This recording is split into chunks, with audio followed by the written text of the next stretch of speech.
আসসালামু আলাইকুম। আমরা আমিরাবাদ মাছঘাট গেছিলাম। তারপর গিয়া দেখলাম যে পুলিশে রেড দিতেছে, ইলিশ মাছ ধরা নিষেধ। 3 মাস ইলিশ মাছ ধরেন যাব না, আশেপাশের কেউ ইলিশ মাছ কিনতে যায় না, হুদা ধরা খাইবেন।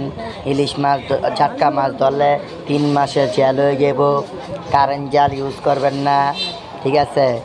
আপনারা সাবধানে থাকুন, ভালো থাকুন, ধন্যবাদ।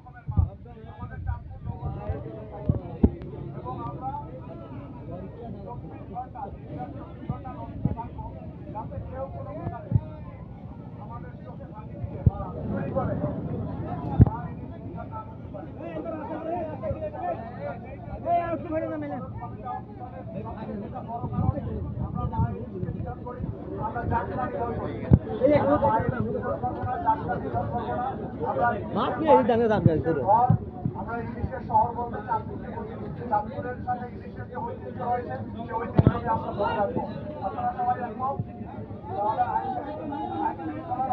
আইন যারা আছেন, আমরা পরিবার আছে, নৌ পুলিশ সহ জেলা পুলিশ, জেলা প্রশাসন, নৌবাহিনী যারা আছেন, যারা সার্বক্ষণিকভাবে নদীতে থাকবে, তাদের সকলকে আপনারা সহযোগিতা করবেন। আপনাদের সহযোগিতা আমাদের একান্ত প্রত্যাশা।